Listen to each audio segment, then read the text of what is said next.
So I was reading a little William Irwin Thompson of his book Evil and World Order, and I thought I should read a few paragraphs. So if you're interested, it's about civilization and the Axial Age. Civilization had been raised. Civilization had been based upon writing, on the breakup of the unity of the tribe into the literate and the illiterate.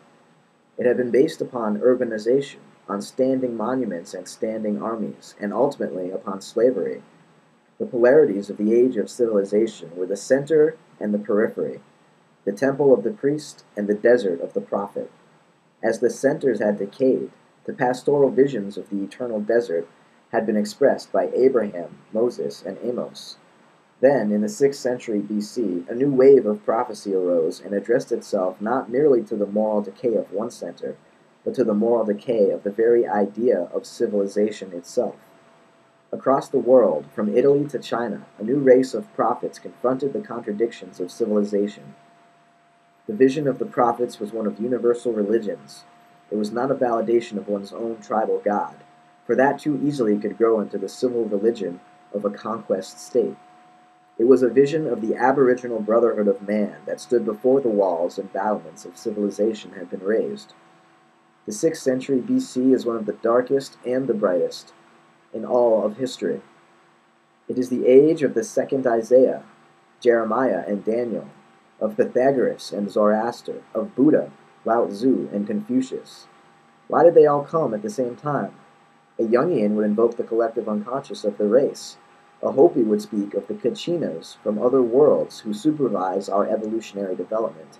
And a Christian poet would answer, because the Holy Ghost, over the bent worlds, broods with warm breasts and with awe, bright wings.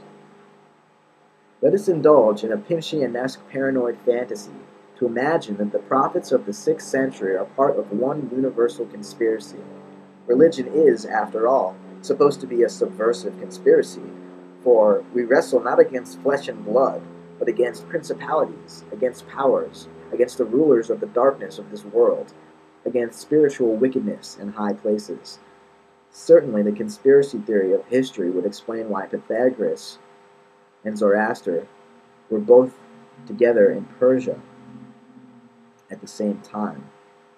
From Egypt and Mesopotamia, Pythagoras took his experience of the mystery schools to the western lands of Magna Graecia in Italy to establish something new. Not a hierophantic mystery school for the temple initiates, but a secular school for the leaders of society. In short, Pythagoras built the first universities and laid the foundations in mathematics, music, and physics for the science upon which Western civilization is built. Marshall McLuhan has described the process of change as one in which the slawed-off environment becomes a work of art in the new invisible environment.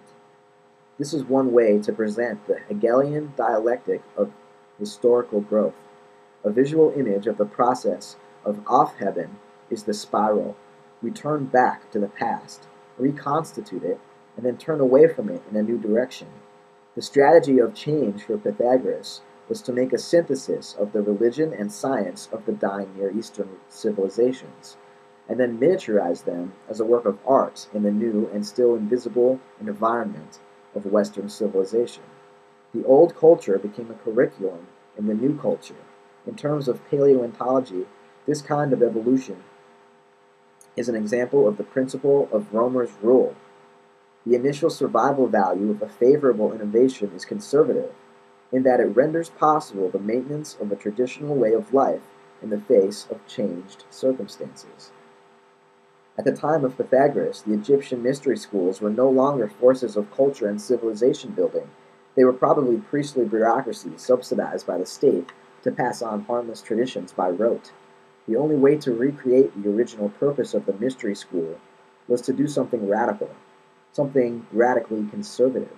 And so Pythagoras created the secular school, the university.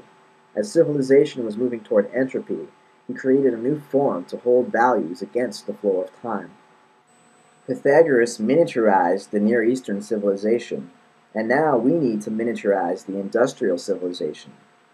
The slawed-off environment is industrial civilization. The invisible environment is what Teilhard de Chardin called the planetization of mankind.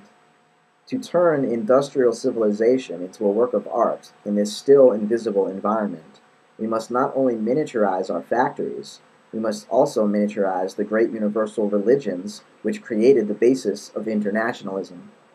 The universal religions were created in response to the contradictions of civilization, but we're no longer living in civilization. The polarities between the elitist center and provincial periphery have been overcome by modern communications and spiritual consciousness. Planetary culture is not the international civilization of London, Paris, Tokyo, and New York. It is a new consciousness in which the center is everywhere and the circumference is nowhere. The universal religions were the precursors of planetary culture, but now that we are moving from civilization to planetization, we need to take up, aufheben, these religions and miniaturize them in a curriculum for a new culture.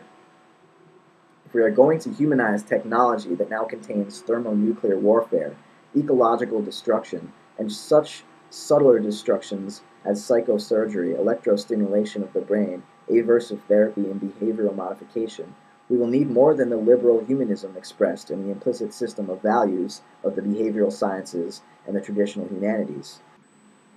The worldview of the liberal intellectual is a Marxist Freudian mapping of the outer world of society and the inner world of the psyche. But that sophisticated worldview does not contain the celestial and catonic energies we need to appreciate the machine for what it is. To see technology in proper scale, we need cosmic consciousness, and the consciousness comes more often from meditation than from reading Marx or Freud.